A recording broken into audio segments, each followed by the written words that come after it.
Hello friends, you are once again welcome on the online platform of Arun Dalal English Classes YouTube channel, and today we are going to shift on our 12th exercise of previous year questions based on sentence improvement or phrase replacement. So here is our first sentence on our screen and here we go with it. ध्यान देंगे बेटा.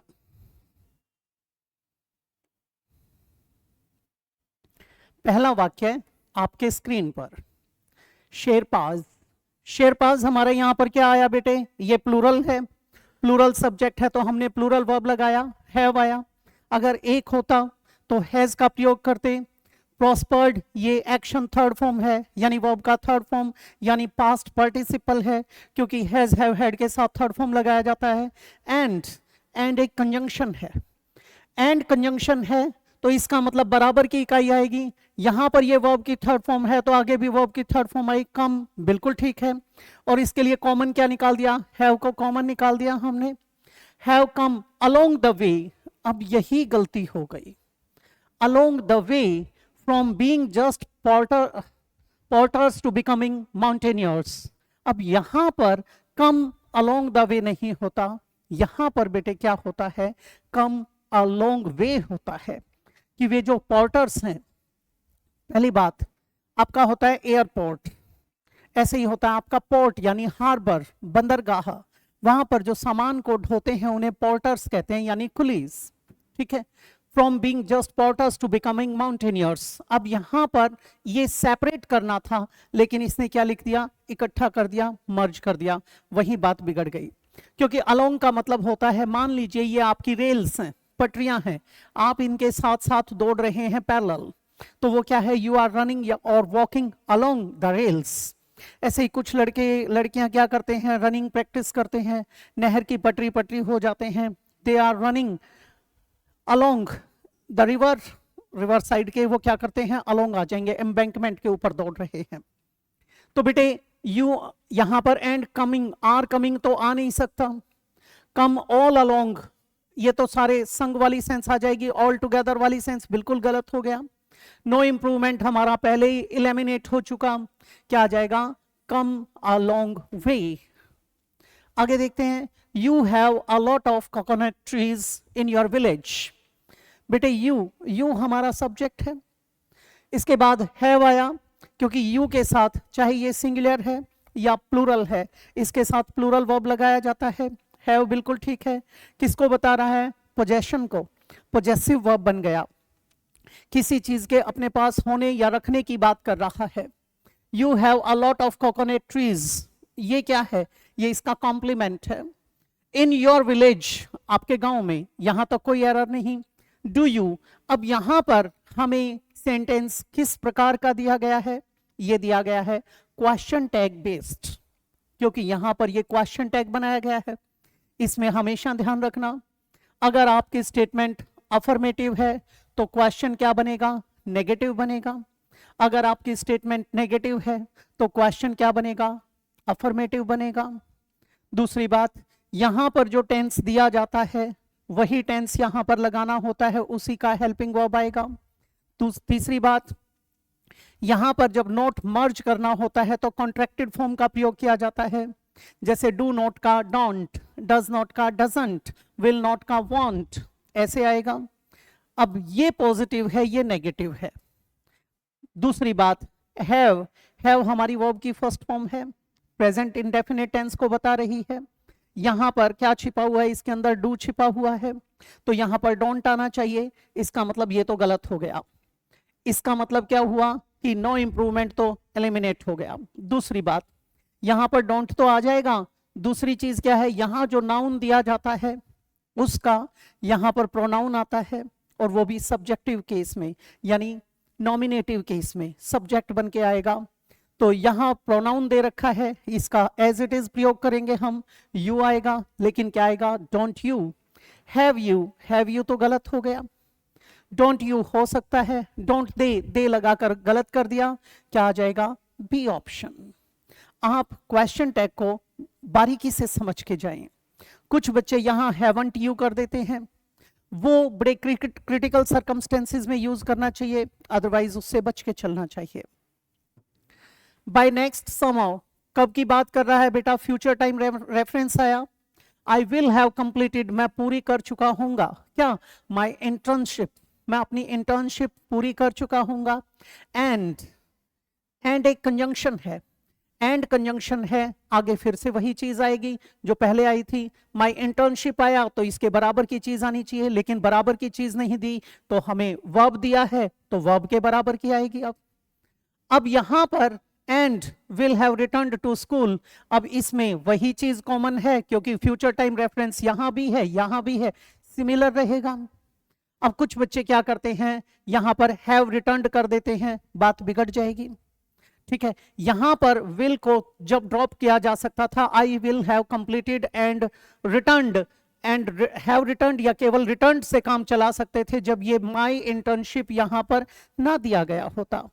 लेकिन अब better क्या है, हम इसको as it is लेकर चले, वो हमारे लिए मच बेटर है। अब यहां पर देखते हैं, नो इंप्रूवमेंट हो सकता है, हैव रिटर्न्ड बेटे गलत हो जाएगा, विल रिटर्न पूरी तरह से गलत हो गया, रिटर्न्ड अब ये सेकंड फॉर्म भी है यानी पास्ट टेंस भी है और थर्ड फॉर्म भी है यानी पार्टिसिपल पास्ट पार्टिसिपल भी है, लेकिन हम इसको भी बाद के लिए रख देंगे। हम इसमें नंबर 1 पर क्या देंगे, नो इंप्रूवमेंट का प्रयोग करेंगे।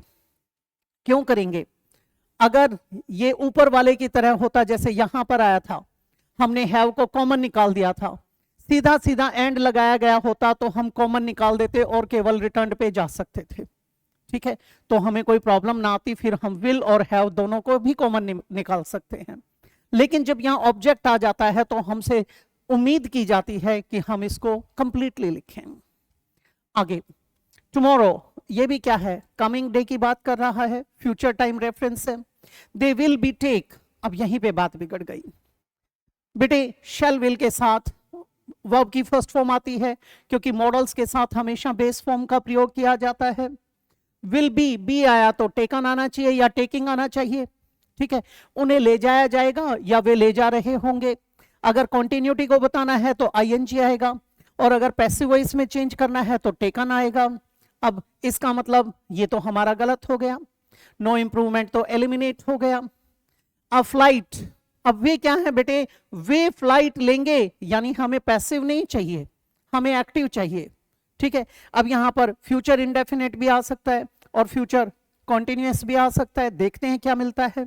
दे विल टेकिंग, विल के साथ टेकिंग तो आएगा नहीं, अगर बी टेकिंग लगा दिया तो ये इनकम्प्लीट हो गया, ये भी गलत हो गया। क्या आ जाएगा, दे विल बी टेकिंग, ये बनाना पड़ेगा।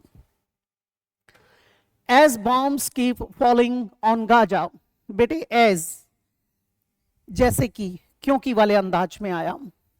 बॉम्ब्स हमारा सब्जेक्ट है, ये प्लूरल है तो प्लूरल वर्ब आ गया कीप, कीप के साथ जेरंड लगाया जाता है। फॉलिंग बिल्कुल ठीक है, कहां पर गिर रहे थे बॉम्ब, गाजा के ऊपर।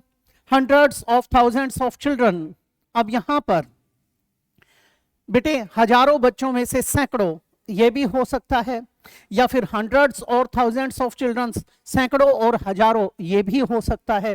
इस यहां पर इस ऑफ के अंदर एम्बिग्यूटी का प्रयोग किया गया है कि यहां पर करेक्शन की जाए या ये सही माना जाए, क्या चीज है। तो यहां कई बार बच्चे एरर्स के टॉपिक में कंफ्यूज हो जाते हैं। ये फ्रेज बना दिया गया है तो ये बिल्कुल सही है, कोई दिक्कत नहीं है, लेकिन हमारा मुद्दा यहां का होता है, लेकिन समझ के ये भी चलना चाहिए। अब यहां पर hundreds of thousands of children, children हमारा प्लूरल है बेटे। Have been order to flee, अब एक चीज देखेंगे, हैव आया, हैव के साथ बी की third form I, past participle आया, इसके साथ या तो यहां पर क्या आना चाहिए, यहां पर V1 ING आना चाहिए या फिर वर्ब की थर्ड फॉर्म लगानी चाहिए। पैसिव है तो थर्ड फॉर्म आ जाएगी, और अगर परफेक्ट कॉन्टिन्यूअस की बात कर रहा है तो V1 ING यानी प्रेजेंट पार्टिसिपल आ जाएगा। इसका मतलब क्या है, नो इंप्रूवमेंट तो हमारा हो नहीं सकता। टू फ्ली दियर होम्स, अब यहां पर देखेंगे, have been ordered to flee, बेटे फर्स्ट हो सकता है। हैव बीन ऑर्डर्ड फ्लीइंग, बेटे फ्लीइंग नहीं आएगा, ऑर्डर के साथ टू इन्फिनेटिव का प्रयोग करेंगे। ठीक है, हैज आ नहीं सकता, क्यों, क्योंकि ये तो प्लूरल है। तो हमारा कौन सा ऑप्शन बनेगा, ए ऑप्शन इसमें बिल्कुल सही और उपयुक्त है। द पोल्यूशन लेवल, ये हमारा सब्जेक्ट है। Ought to keep under control, बेटे पोल्यूशन लेवल को किसी को नियंत्रित रखना चाहिए, पोल्यूशन लेवल नियंत्रण में रखेगा क्या, बात बिगड़ गई। यानी पोल्यूशन लेवल को नियंत्रण में रखा जाना चाहिए, ये तो पैसिव की तरफ इशारा कर रहा है। जब आपका डूअर यानी सब्जेक्ट की पोजीशन पे जो व्यक्ति बिठाया गया है वो खुद ही रेसिपिएंट है उसका, तो वो क्या होता है, पैसिव होता है। अब यहां पर द पोल्यूशन लेवल O2, तो यहां पर बी कैप्ट आना चाहिए था, पैसिव बनाएंगे तो। अब ये तो गलत हो गया हमारा, इसका मतलब नो इंप्रूवमेंट तो एलिमिनेट हो जाएगा। बी कीपिंग बिल्कुल गलत हो गया, बी कैप्ट हो सकता है, हैव गलत हो जाएगा, क्या आ जाएगा, बी कैप्ट अंडर कंट्रोल, ये बन जाएगा। एक प्रश्न, क्या आपका जो सब्जेक्ट होता है वो हमेशा डूअर होता है? नहीं, आपका जो डूअर है वो हमेशा सब्जेक्ट हो सकता है, लेकिन जो आपका सब्जेक्ट की पोजीशन पे रखा गया है जिसे हम नॉमिनेटिव केस समझ रहे हैं वो हमेशा डूअर नहीं हो सकता। पैसिव वॉइस के अंदर वो उसका रेसिपिएंट हो जाता है एक्शन का, इसीलिए वो इंप्लाइड सब्जेक्ट है। This is the challenge task, बेटे बात बिगड़ गई, चैलेंज टास्क तो नहीं होता, या तो होना चाहिए था चैलेंजिंग टास्क, ठीक है, वो सबसे बढ़िया होता। आई हैव एवर एनकाउंटर्ड, जो मैंने आज तक जिसका सामना किया है, ये ऐसा टास्क है। मोर चैलेंजिंग तो हो नहीं सकता, मोर चैलेंजिंग आएगा तो इसके साथ हमें कंपैरिजन दिखाने के लिए देन का प्रयोग करना पड़ेगा, इसका मतलब ये तो एलिमिनेट हो गया। दूसरा मोस्ट चैलेंजिंग हो सकता है, दिस इज द चैलेंजिंग, बेटे द चैलेंजिंग भी आ सकता है।